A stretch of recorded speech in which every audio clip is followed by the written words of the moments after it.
আলিপুর গ্রামে বাস করত এক দম্পতি। তারা দুজনেই ধর্মীয় নিয়ম কানুন মেনে চলত। তাদের 6 বছরের একটি ছেলে আছে। বেশ সুখেই বাস করেন তারা। এক শুক্রবারে রায়হান খেলছিল। তখন রায়হান, বাবা রায়হান।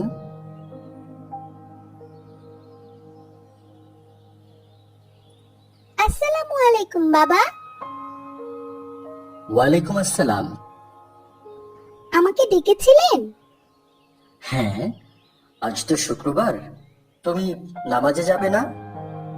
নামাজে তো এখনো অনেক দেরি, আমি একটু খেলা করেই আসছি। কোথায় দেরি?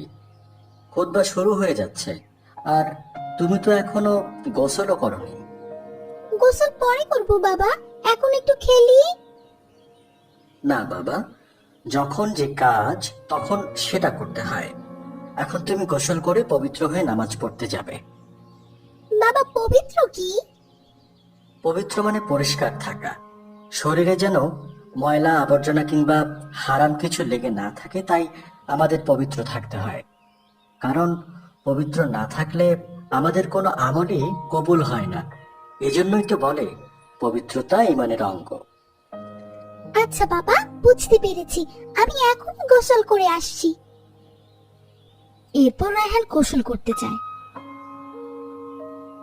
রায়হান গোসল করে তৈরি হয়ে বাবার সাথে নামাজে যায়।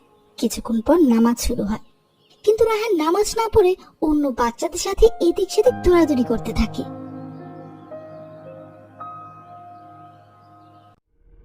এই ছেলেরা, তোমরা মসজিদে এসে দৌড়াদৌড়ি করতেছো কেন? কি ব্যাপার ভাই, আপনি ওদের বকছেন কেন? হুজুর দেখলেন না, ওরা নামাজের মাঝখানে দৌড়াদৌড়ি করতেছিল। তাই বলে ওদেরকে এভাবে বকবেন? দেখুন ওরা কত ভয় পেয়েছে। এরকম করলে তো ওরা আর মসজিদেই আসবে না, বরং ওদেরকে ভালো করে বোঝাতে হবে। আমি দুঃখিত, আসলে আমার উচিত ছিল ওকে বোঝানো। ক্ষমা করবেন। না না ভাই, আসলে আমারই ভুল হয়েছে। বাচ্চারা তো দুষ্টুমি করবেই, আস্তে আস্তে ঠিক হয়ে যাবে না। ঠিক তাই, আমরা যদি ওদের ভুল ধরিয়ে না দিয়ে শুধু বকতেই থাকি, তাহলে ওরা শিখবে কি করে? ওদেরকে শেখানোই তো আমাদের দায়িত্ব। জি হুজুর, এখন তবে আসি। আসসালামু আলাইকুম। আমি তবে আসছি। আসসালামু আলাইকুম। ওয়ালাইকুম আসসালাম। এরপর সেখান থেকে সবাই চলে যায়। সুমন মসজিদ থেকে ফেরার পথে খেয়াল করলো রায়হানের মন খারাপ। কি ব্যাপার রায়হান, মন খারাপ? বাবা, চাচা আমাকে বকলো কেন? নামাজের সময় তোমরা যা করছিলে তা ঠিক নয়, তাই বকেছিলেন। আচ্ছা বাবা, নামাজ কি? দেখো, নামাজ হচ্ছে এক ধরনের ইবাদত। আল্লাহ তাআলা আমাদের সৃষ্টি করেছেন তার ইবাদত করার জন্য। ইবাদত করলে আল্লাহ তাআলা খুশি হন। আর আমরা যদি দুনিয়াতে আল্লাহকে খুশি করতে পারি, তবে মৃত্যুর পর আখিরাতে আল্লাহ আমাদেরকে বেহেশত নসিব করবেন। তাহলে নামাজ পড়লে আল্লাহ খুশি হয়? হ্যাঁ বাবা। আচ্ছা, এবার থেকে আমিও নামাজ পড়বো। কিন্তু বাবা, আমি তো নামাজ পড়তে পারি না। তোমাকে আমি সব শিখিয়ে দেব। ঠিক আছে বাবা।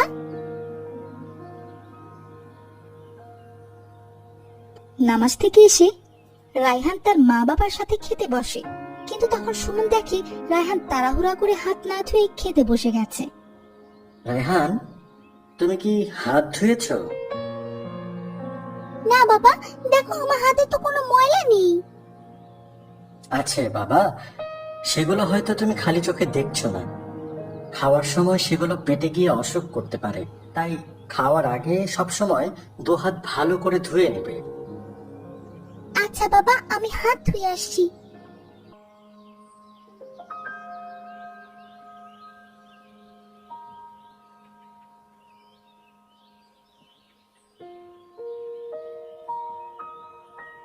এই দেখো বাবা, আমি হাত ধুয়ে এসেছি।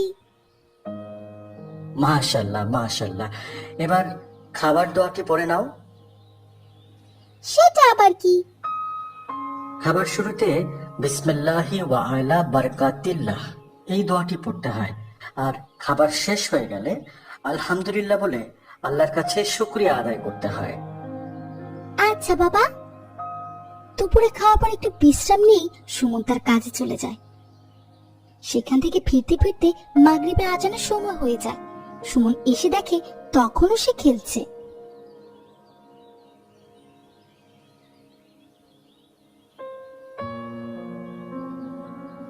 আসসালামু আলাইকুম। ওয়ালাইকুম আসসালাম বাবা। একটু পরেই কিন্তু আজান দিবে, চলো ঘরে চলো। বাবা আরেকটু খেলি। এক্ষুনি আজান দিয়ে দিবে, অজু করে নামাজের জন্য প্রস্তুতি নিতে হবে তো। বলতে বলতে আজান পড়ে। রায়হান কিছু একটা বলতে গেলে সুমন তাকে থামিয়ে দেয়।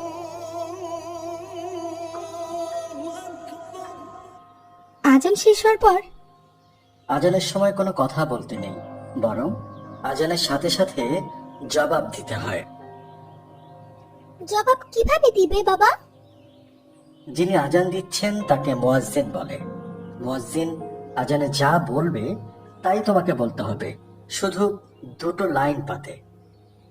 কোন দুটো লাইন? হাইয়া আলাস সালাহ এবং হাইয়া আলাল ফালাহ। এই দুটো লাইন দুবার করে মোট 4 বার বলা হয়, আর প্রতিবারই তোমাকে বলতে হবে লা হাওলা ওয়ালা কুওয়াতা ইল্লা বিল্লাহ। ঠিক আছে বাবা, এরপর থেকে আমি আর আজানের সময় কোনো কথা বলবো না, বরং আজানের জবাব দেব। মাশাআল্লাহ মাশাআল্লাহ। তবে আজানের পরেও কিন্তু একটা দোয়া পড়তে হয়। কি দোয়া বাবা? اللهم رب هذه الدعوة التامة والصلاة القائمة آت محمدا الوسيلة والفضيلة وابعثه مقاما محمودا الذي وعدته إنك لا تخلف الميعاد। আমি এই দোয়া শিখে নেব ইনশাআল্লাহ। ইনশাআল্লাহ। তাহলে চলো এখন নামাজ পড়বে।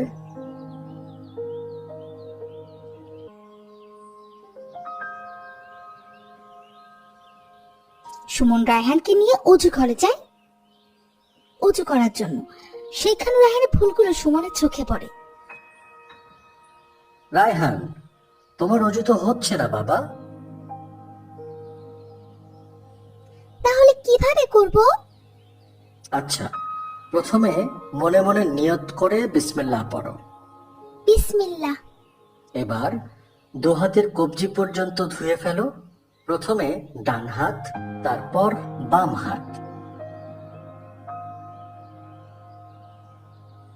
এবার কুলি করো 3 বার গড়গড়া সহ।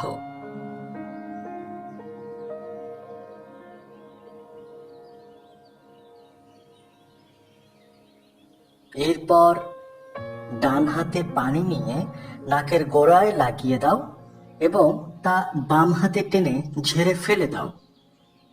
তারপর পুরো মুখমণ্ডল মানে ডান কান থেকে বাম কান, কপালের চুলের গোড়া থেকে এই যে আমার দাড়ি দেখতে পাচ্ছ, এই পর্যন্ত 3 বার ধুয়ে ফেলো।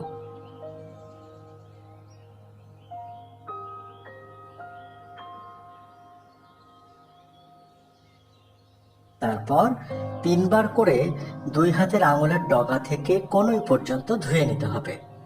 এখানেও প্রথমে ডান হাত, তারপর বাম হাত।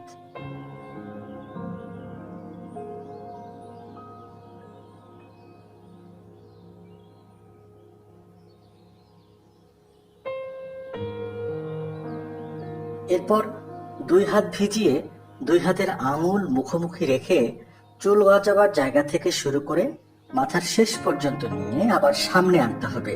এরপর 2 হাতের শাহাদাত আঙুল 2 কানে দিয়ে 2 বুড়ো আঙুল দিয়ে কানের পিঠ ও বাহিরের অংশ মাসেহ করতে হবে এবং সবশেষে 3 বার করে 2 পা আঙুল সহ ভালো করে ধুয়ে নিতে হবে। বাবার কথা অনুযায়ী অজু করে নামাজ পড়তে যায় রায়হান।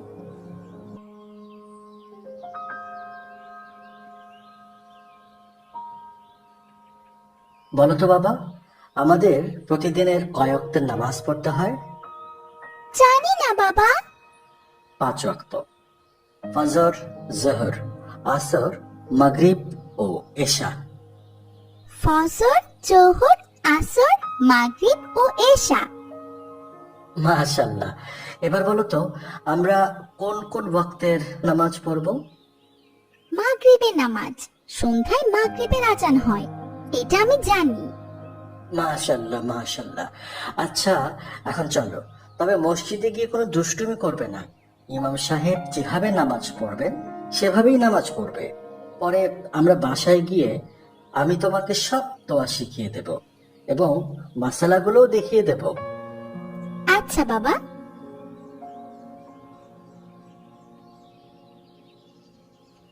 তার বাবা যেভাবে বলছে সেইভাবে ইমাম সাহেবের সাথে নামাজ আদায় করে, কোনো দুষ্টুমি করে না। নামাজ শেষে মাশাল্লাহ, এখন একটুও দুষ্টুমি করেনি। আমি আর কখনো নামাজের সময় দুষ্টুমি করব না। মাশাল্লাহ, এই তো ভালো ছেলেদের মতো কথা। এখন তাহলে আসি, আসসালামু আলাইকুম। ওয়ালাইকুম আসসালাম। এরপর সবাই সেখান থেকে চলে যায়। তাহলে শোনো, নামাজের আগে প্রথমে ওযু করে পবিত্র হয়ে নিতে হয়। আচ্ছা বাবা, সব নামাজের নিয়ম কি এক?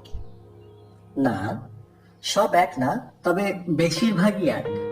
2 ওয়াক্তের রাকাত ভিন্ন। যেমন ফজরের নামাজ 4 রাকাত, জোহরের নামাজ 12 রাকাত, আসরের নামাজ 8 রাকাত, মাগরিবের নামাজ 7 রাকাত এবং এশার নামাজ 15 রাকাত। ও আচ্ছা বাবা, আমি সূরা পারি। মাশাআল্লাহ।